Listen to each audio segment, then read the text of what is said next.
بسم اللہ الرحمن الرحیم۔ دوستوں، ایک ایسے انسان تھے کہ اس دور میں دشمن ان کے نام سے کانپ اٹھتے تھے اور ان کی راہ میں آنے سے کتراتے تھے۔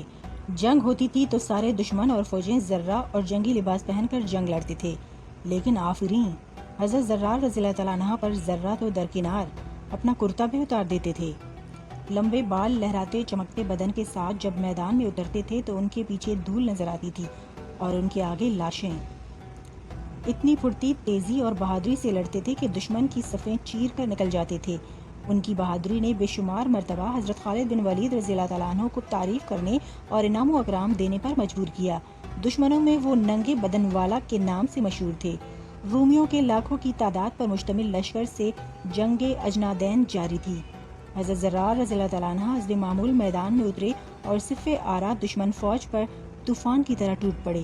اتنی تیزی اور بہادری سے لڑے کہ لڑتے لڑتے دشمن فوج کی صفیں چیرتے ہوئے مسلمانوں کے لشکر سے بچھڑ کر دشمن فوج کے درمیان تک پہنچ گئے۔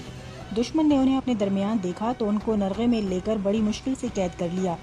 مسلمانوں تک بھی خبر پہنچ گئی کہ حضرت زرار رضی اللہ تعالیٰ عنہ کو قید کر لیا گیا ہے۔ حضرت خالد بن ولید نے اپنی فوج کے بہادر نوجوانوں کا دستہ تیار کیا اور حضرت زرار کو آزاد کروانے کے لیے ہدایات وغیرہ دینے لگے۔ اتنے میں انہوں نے ایک نقابپوش سوار کو دیکھا جو گرد اڑاتا دشمن کی فوج پر حملہ آور ہونے جا رہا ہے۔ اس سوار نے اتنی تند خوبی اور غضبناکی سے حملہ کیا کہ اس کے سامنے سے دشمن پیچھے ہٹنے پر مجبور ہو گیا۔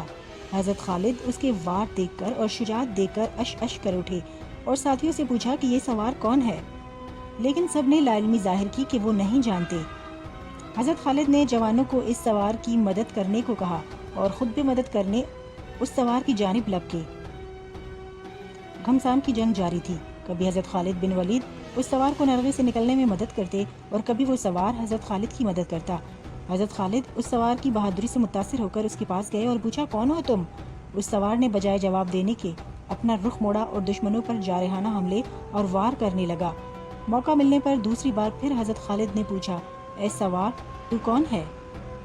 اس سوار نے پھر جواب دینے کے بجائے رخ بدل کر دشمن پر حملہ آور ہوا۔ تیسری بار حضرت خالد نے اس سوار سے اللہ کا واسطہ دے کر پوچھا کہ اے بہادر، تو کون ہے؟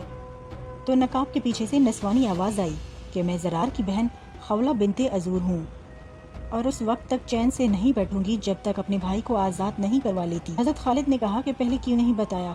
تو کہنے لگی، آپ نے منع کر دینا تھا۔ حضرت خالد نے کہا، آپ کو آنے کی کیا ضرورت تھی؟ ہم تھے آزاد کروانے کے لیے۔ تو حضرت خولہ رضی اللہ تعالیٰ عنہما نے جواب دیا کہ جب بھائیوں پر مصیبت آتی ہے تو بہنیں ہی آگے آیا کرتی ہیں۔ پھر مسلمانوں اور حضرت خولہ نے مل کر حضرت زرار کو آزاد کروا کر ہی دم لیا۔ دوستو، اگر آپ کو یہ ویڈیو پسند آئی ہے تو ویڈیو کو لائک کریں اور اپنے دوستوں کے ساتھ شیئر کریں۔